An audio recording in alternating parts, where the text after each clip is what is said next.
So you got you an above ground pool. Woohoo! Yay! You set it up, you filled it up with water, now what? Oh no, you gotta go chemical shopping. So it turns out it's not rocket science. You don't have to take a course in chemistry to run an above ground pool. It looks super intimidating, but it's really not that bad.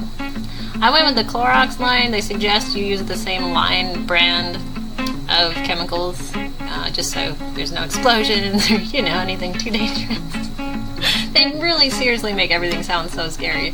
But I went with the Clorox lineup. I like it. We have the little pool floater on the left here, this extra blue. Those are your tablets, and they're awesome. Ours is a small pool, about 5,500 gallons. It takes me about 4 of those tablets. Next is this chlorine stabilizer, also known as conditioner. And I guess that helps the molecules and the particles either bond together or not bond together and break down the way they need to. Anyways, it'll make your chlorine last longer. It won't eat up the chlorine as bad because it helps balance the water out. Next is pH up and pH down. And you might not even need those, honestly. I think I could get away with just baking soda instead of those. You won't have any hard time with your chlorine. That's really easy to figure out. The hard part of having a pool, your test kit will tell you what to do, but the hard part for me is getting the pH right. The chlorine's not a problem, it's pH that's really hard to keep balanced. And I live in the desert and we have really hard water, really super hard water, and I found that baking soda works the best. We get a cloudy pool after we swim, and the best thing is baking soda. Really simple, really cheap. So you might not even need that pH up and pH down. The cool thing with the Clorox line is it'll tell you in the bottom right, there's a little circle that says step 1, step 2, step 3. So if you're new to getting a pool and you don't know what to put in there at first, you put your chlorine tablets and you test, and if you need a pH up or pH down, you can start there. This HTH Clarifier, we don't need this very often. Again, I probably use this once or every couple of weeks. It's a good one just to have, and you won't use a whole lot of it. It's definitely going to last us the entire season. But that's a good one too. This is the green algae control. We live in the desert and I haven't had any problems with algae. However, my kids like to put our lake toys into the pool, and so I do this every couple of weeks. And these all tell you to measure in ounces, and if you don't know how to do that, I take my simple shipping scale.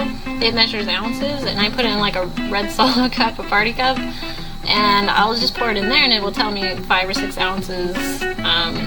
And on the bottles it will tell you like per how many 1,000 gallons to do. So it's really not that complicated to figure out your measurements. At first I was really scared, but it's actually a lot easier than it sounds, and I suck at math, so you'll be fine. You'll be just fine.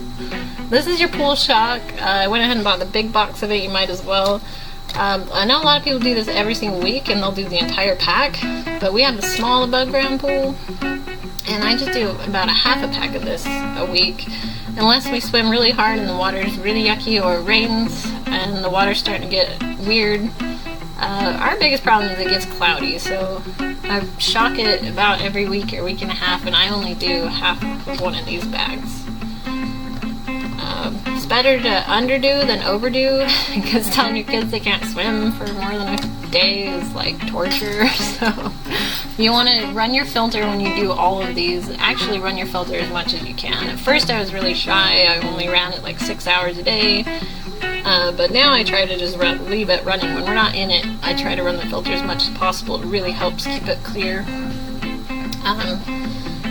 And I didn't realize how important the test kit was when I first bought all this stuff.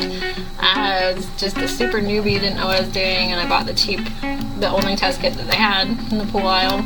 And I suggest you spend a few bucks more and get a nicer one, because figuring out your pH is really hard. I kind of had to just guess for a long time, even though I had the test kit. It really didn't help me a whole lot. So go ahead and buy the nice. If you're going to spend money on anything, get a nicer test kit. All in all, we spent $200 on this pool. It's the Summer Waves 14 by 14 pool.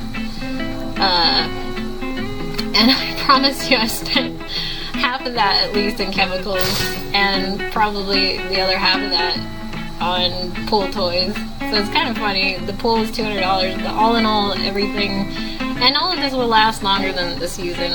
You don't need to buy any more than what I've got shown here, most likely.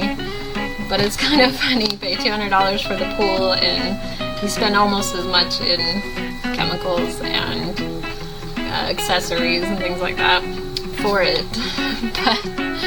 But it's really not as scary as I thought it would be. I'm going to carry on and show you some more tips about just maintenance, really easy stuff that I do, and what this pool came with. This is the Summer Waves. It's not the Intex, but it's probably really similar. So keep watching if you want to see that. This is the test kit that we went with. It was $7. It only tests pH and chlorine, but it doesn't show you specifics. You put 4 drops of each of these in and then shake it, and it will show you a color, tell you if you need to adjust up or down. But honestly, my pH never reads, so I don't know, I suggest getting better test kit. Now it just rained. As you can see, there's leaves down there. Like yesterday we had a big storm whip through, and so my pool is really dirty. I'm going to show you some tips on how to just basic maintenance on one of these things. Now this here's your pump. You're going to turn off the pool. You can see the skimmer lid kind of slowing down there. I just unplugged it. Now you take the lid off, and you've got your top skimmer there. You're going to pull that out, and it's going to be filled with nasty bugs and leaves, and like right there, it's cockroach, a little bit of a branch. It's always disgusting. It's always a disgusting part of my morning.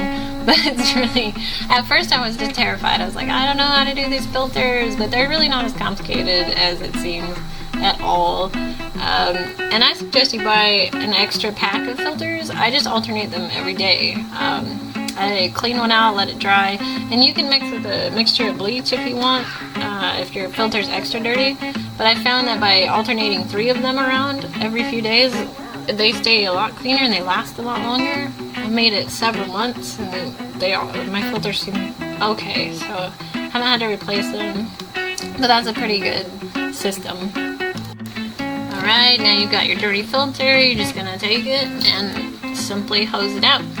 I put mine on the jet, and I just spray it really clean. Again, if it's super dirty and gross, we don't have an algae problem. I know a lot of people have a really green filter when they're done. Mine's usually just dirt and dust. I'm in the desert and the wind blows, and I'm just, like, desert backs up to my house, so mine's always just really brown from the dirt. And you can take Clorox and a mixture of water and bleach it out clean if you need to. It also helps to alternate them. That's what I do, and it's worked really good for me so far. But you'll be grossed out when you look at this. This is so nasty. That is just filled with bugs. Like, you'll never realize there's so many little flyer bugs in the world until you have a pool. And I don't know what it is, but they just love this thing. And it's kind of sad, really, because we get ladybugs in there and grasshoppers, and then it gets sad. But then we get cockroaches and like hundreds of ants, and we just get grossed out. And we spray, but I swear these things just attract bugs. There's just no getting around it. So, you'll always have fun surprises when you're cleaning out your filter. Now it's time to skim. After you change the filter, you're going to grab your skimmer and see that monster grasshopper. There's probably going to be some wonderful cockroaches and tons of bees and wasps on top that have just been floating around dead. And guess what? If you don't get it off the top, it's going to sink to the bottom, and then you're going to have to vacuum it up, which I'm going to show you later. But this is the next step, is just skimming the top. And if you need to, get any leaves that have settled at the bottom. Your vacuum can get them, but not the big leaves. So you want to just skim whatever you can as quick as you can off the top. That will help you a lot. Now you can brush your pool. You're going to scrub the sides. In our hemisphere, I guess the water swirls counterclockwise. So you want to point your jet out of your pump counterclockwise, and then when you brush, you want to make sure the water swirls. That way it will get more circulation in the water. And that's why it looks so crazy walking around in a circle, but trust me, it helps. And then you can take your handy dandy, the pool comes with this chintzy vacuum, and and the skimmer and the pole, and they interchange. And the vacuum is not amazing, but it came with the pool and I didn't have to buy an extra set, and it works. You just tie that bag on there and then you put your hose on it. It's nothing motorized, it's just ran by the hose.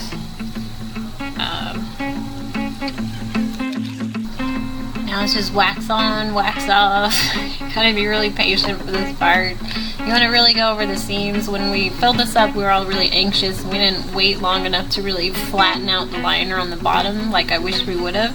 We also didn't level it, and you can see the metal poles, they kind of bend, and I don't think it's going to collapse, but I do suggest you take a little bit extra time. If you're not going to level your pool, at least take an extra 5 minutes to really smooth out your liner, because when you go over it with a brush and the vacuum, you'll thank yourself for the rest of the summer.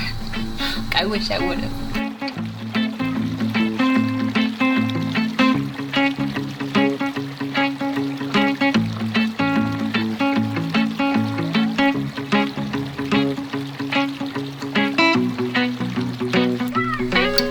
When you're all done, you can untie. I actually add a rubber band around mine. When I just tie it, mine slips off all the time, the bag, so I like to rubber band it as well, and then do a double knot.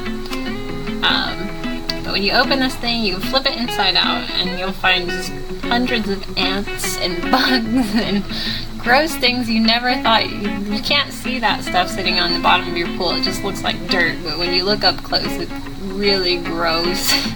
So you flip this bag inside out, and then you just hose it out like you do the filter. And again, you can do a bleach and water mixture to really, if you want to really sanitize it after.